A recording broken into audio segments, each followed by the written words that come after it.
আমরা যখন সলাতে তৃতীয় রাকাত বেতের যখন শুরু করি, সূরা ফাতিহার পরে একটা তাকবীর দিয়ে আল্লাহু আকবার বলে হাত বাঁধি, ঠিক না? হাত বাঁধার পরে দোয়া কুনুত পড়ে, ঠিক না? দোয়া কুনুতের ভিতর কি বলি? আজকে আমরা তিনটা শব্দ শুনবো, আল্লাহুম্মা ইন্না নাস্তাঈনুকা ওয়া নাস্তাগফিরুকা ওয়া নু'মিনু বিকা। এই ওয়া নু'মিনু বিকা তিনটা পয়েন্টের উপর আলোচনা করব ইনশাআল্লাহ। নবী করিম সাল্লাল্লাহু আলাইহি ওয়াসাল্লাম আমাদেরকে শিখিয়ে দিয়ে গেছেন যখন সালাত কিভাবে পড়বা, প্র্যাকটিক্যাল আমাদেরকে শিখিয়ে দিয়ে গেলেন। এখন আমরা কিভাবে সালাত আদায় করব সেইটা শিখিয়ে দিয়ে গেলেন। বেতের তৃতীয় রাকাতে যখন তাকবীর দিয়ে হাত বেঁধে যখন দোয়ায় কুনুত পড়ি, এই দোয়ায় কুনুতের ভিতর কি বলি আপনি আমি না বোঝার কারণে সালাতে মনোযোগ হয় না, ঠিক না? ঠিক। আল্লাহুম্মা ইন্না নাস্তাঈনুকা, সালাতে দাঁড়াই বলছি আল্লাহুম্মা হে আল্লাহ, ইন্না নিশ্চয়ই নাস্তাঈনুকা সকল যাবতীয় যত সাহায্য তোমার কাছে ভিক্ষা করি, ঠিক না? আমরা নামাজে দাঁড়াই পারি আল্লাহুম্মা ইন্না নাস্তাঈনুকা, আয় রব তোমার সামনে দাঁড়াইলাম, আমরা আসামি, তুমি হইলা মালিক, তুমি হইলা রাজ আর রাজ, তুমি যদি আমাদেরকে ক্ষমা করে দাও আমাদের ভাগ্য খুলে যাবে, আর তুমি যদি আমাদেরকে ক্ষমা না করো আমাদের দুনিয়া আখিরাত বরবাদ হয়ে যায়। এই জন্য নামাজে দাঁড়াই পারি আল্লাহুম্মা হে আল্লাহ, ইন্না নিশ্চয়ই নাস্তাঈনুকা তোমার কাছে সাহায্য চাই। আমরা সূরা ফাতিহার 4 নম্বর আয়াতে বলি ইয়্যাকা না'বুদু ওয়া ইয়্যাকা নাস্তাঈন। আল্লাহু আকবার। এখানে বলছি ইয়্যাকা না'বুদু, আয় রব একমাত্র তোমারই ইবাদত করি, তোমারই বন্দেগী করি, তোমারই গোলামি করি। ওয়া ইয়্যাকা নাস্তাঈন, আর একমাত্র তোমার কাছেই সাহায্য চাই। তাহলে দোয়া কুনুতের সাথে সূরা ফাতিহার সাথে মিল আছে না? আল্লাহুম্মা ইন্না নাস্তাঈনুকা, হায় রব তোমার কাছে সাহায্য চাই। ইয়্যাকা না'বুদু ওয়া ইয়্যাকা নাস্তাঈন, আয় রব একমাত্র তোমারই ইবাদত করি, তোমারই গোলামি করি, ঠিক না? এখন আমরা কিভাবে আল্লাহর কাছে উত্তম সময় কোনটা, উত্তম মাধ্যমে দোয়া করব সেইটা আমাদের রব আমাদেরকে শিখিয়ে দিয়ে গেলেন।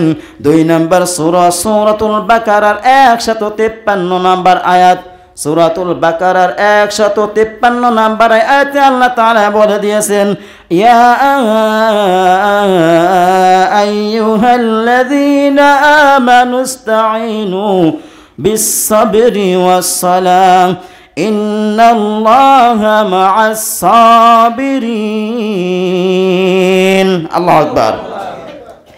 ইয়া আইয়ুহাল্লাযীনা আমানু, হে ঈমানদারগণ, আমানু যারা ঈমান এনেছো, আমি রব আমাকে এক ইলাহা বলে স্বীকার করে নিয়েছো, আমি ছাড়া অন্য কোনো ইলাহা নাই, কোনো লাত উজ্জাত মানাত এদেরকে আমি মানি না, কোনো প্রতিমাকে মানি না, এক তোমাকে রব হিসাবে মেনে নিয়েছি। রব তোমার কাছেই বলতে আসি, আয় রব তোমার উপর ঈমান এনেছি, এই বাক্যগুলো যারা বলে স্বীকার করে রবকে মেনে নিয়েছি, আখিরি নবী হযরত মুহাম্মদ সাল্লাল্লাহু আলাইহি সাল্লামকে আখিরি নবী হিসাবে মেনে নিয়েছি, এই কথাগুলো যারা বলেছে তাদেরকে আল্লাহ বলছেন ইয়া আইয়ুহাল্লাযীনা আমানুস্তাঈনু বিস-সাবরি ওয়াস-সালাহ, তোমরা সবর এবং সালাতের মাধ্যমে আমার কাছে সাহায্য চাও, আমার কাছে চাও, আমি রব তোমাদেরকে দিয়ে দেব। সবর এবং সালাত দুইটা কঠিন জিনিস। ইন্নাল্লাহা মা'আস-সাবিরিন, আল্লাহ তাআলা বলেছেন, সাহস দিয়ে দিয়েছেন, তোমরা যারা সালাতের মাধ্যমে ধৈর্যের মাধ্যমে আমি রব আমার কাছে চাইবা, আমি তাদের সাথে আসি এবং তাদেরকে সাহস বাড়াইয়ে দিলাম। ইন্নাল্লাহা মা'আস-সাবিরিন, ধৈর্যশীলদের সাথে আমি রব আমি আসি। আল্লাহু আকবার।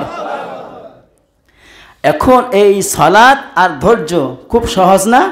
কথা বলে না? না বুঝলেও বলবেন, একটা তো বললে হবে। আপনার প্রশ্ন আছে, অ্যান্সার আসছে, যখন ইংলিশ পরীক্ষা দেওয়া হয় ট্রু ফলস, ট্রু মানে সত্য, ফলস মানে মিথ্যা, একটা প্রশ্ন আসে 10 মার্ক বা 8 মার্ক 5 মার্ক যেটা। এখন আপনি যদি ওইখানে ট্রু ফলস কোনটা না পারেন, যদি আপনি সবটা যদি ট্রু দিয়ে রাখেন, এর ভিতরে 5টা 3টা ট্রু হবে না, মানে সত্য হবে না?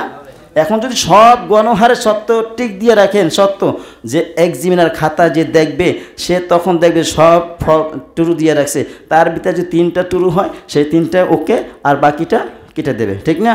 তো এখন এইখানে বসে যদি কথা না বোঝেন, হয় না একটা বলবেন, পরবর্তীতে সঠিক হয়ে যাবে, ঠিক না? এখন সালাত আর ধৈর্য খুব সহজ নয়, এটা আল্লাহ তাআলাই বলে দিয়েছেন। সূরাতুল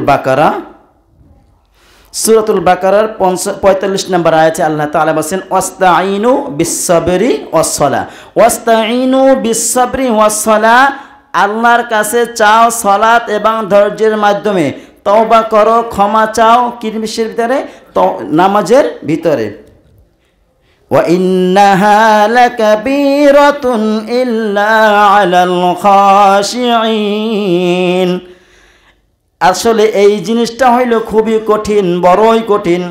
সালাতে যখন আসি আমাদের এমন একটা ব্যস্ততা দেখায়, কোনো সময় যদি মুয়াজ্জিন একটু আজান দিতে দেরি হয়ে যায়, মুয়াজ্জিন কোথায় গেল, সারাদিনে কোনো কাজ নাই, শুধু ঘুরে ফিরে বেড়ায়।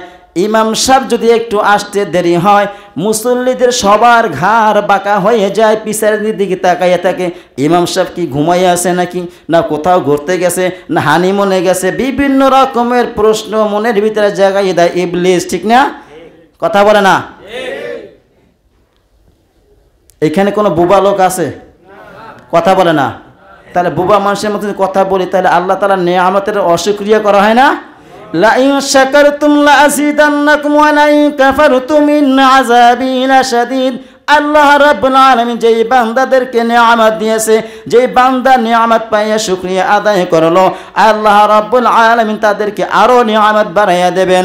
আর যে ব্যক্তি না শুকরিয়া করবে, আল্লাহ রাব্বুল আলামিন তাদের জন্য কঠিন আযাবের ব্যবস্থা করে রেখেছেন। খবর দেখছি না, টিভিতে খবর দেখা যায় না, শোনা যায়, দেখাও যায়। এক প্রকার কথা বলে, যারা প্রতিবন্ধী, কানে শোনে না, বয়রা, তাদের জন্য সহজ কি? ভাবভঙ্গিতে দেখায় যে মানে গলায় রশি দিয়া আত্মহত্যা করেছে বা জবই দিছে, এইটা ওরাই বোঝে। পিছন থেকে একটা ছোট স্ক্রিনে দেওয়া থাকে, সে ভাবভঙ্গিতে দেখাই দেয়, ঠিক না? ওই যারা প্রতিবন্ধী বয়রা ওরা বোঝে, ঠিক না? আর এইখানে যে প্রতিবন্ধী বয়রা থাকেন, তাহলে মাঝে মাঝে বললেন আকার ইঙ্গিতে বুঝাই দিতে, সেটা বুঝাই দেবো, ঠিক না? আল্লাহ তাআলা বলেন, ওয়া ইন্নাহা লাকাবীরাতুন, লাকাবীর বড়ই কঠিন, ওয়া ইন্নাহা লাকাবীরাতুন ইল্লা আলাল খাশিঈন, আসলে ধৈর্য এবং সালাতের মাধ্যমে এই যে তোমরা যদি কিছু চাও, এটা বড়ই কঠিন, এরা বড়ই কঠিন, কিন্তু তাদের জন্য নয়, যারা সালাত এবং ধৈর্য ধারণ করতে পারে তাদের জন্য সহজ, ঠিক না? যারা জুমার নামাজ পড়তে আসে, নামাজিওয়ালা অনেক প্রকার আছে, তারপরে তার এক প্রকার আছে জুমার নামাজ পড়তে আসে, অন্য কোনো নামাজ পড়তে আসে না। এবং দেখবেন শহরের ভিতরে বা যে কোনো মসজিদে দেখবেন, যখন যারা জুমার নামাজ পড়তে আসে, জুমার নামাজে একটু এদিক সেদিক হয়ে গেলে, একটু লেট হয়ে গেলে, তখন তাদের ভিতরে উত্তেজনা বেড়ে যায়, ঠিক না? অনেক সময় বলে ফেলা যে হুজুর আপনি কি সারাদিন ওয়াজ করবেন, সারাদিন কথা বলবেন, বলে না? তার মানে কি? আসছে সালাত পড়তে, ধৈর্যর ভিতরে নাই। লোক দেখানো নামাজ পড়তে যদি আসা হয়, তার ভিতরে এই ফিলিংস, এই জিনিসটা দেখা যাবে, ঠিক না? প্রকৃত মুসল্লি ওরা কখনো মুসল্লিদের নামাজের ভিতরে আয়সা ইমাম সাহেবের সাথে অকট্য ভাষায় উচ্চ বাচ্চ আওয়াজ করবে না, ঠিক না? বৃক্ষ তোমার নাম কি, ফলে পরিচয়। যদি কোনো সময় ইমাম সাহেবের দেরি হয়, আমি শুধু না, যে কোনো জায়গায় যাইবেন, ধৈর্য সহকারে আলোচনা শুনবো ইনশাআল্লাহ। কিসের জন্য? আল্লাহ তাআলার কোরআন থেকে যেই কথাগুলো বলবে, সেই কথাগুলো শুনবো, মানবো, আমল করব, এই উদ্দেশ্য করে, ঠিক না? আল্লাহ রাব্বুল আলামিন বলেন, ইল্লা মান তাবা ওয়া আমানা ওয়া আমিলা আমালান সালিহা ফাউলাইকা ইউবাদদিলুল্লাহু সাইয়্যাতিহিম হাসানাত ওয়া কানা আল্লাহু গফুরার রহিমা। আল্লাহু আকবার। ইল্লা ব্যতীত মান তাবা তওবা ব্যতীত গুনাহ মাফ হয় না ইল্লা মান তাবা তওবা ব্যতীত গুনাহ মাফ হয় না মান আমানা ওয়া আমিলা আমালান সালিহা তওবা করেছে ঈমান এনেছে আমল সালিহ কাজ করেছে ভালো কাজ করেছে নিজে আমল করেছে অন্যের কাছে পৌঁছায় দেয় ফাউলা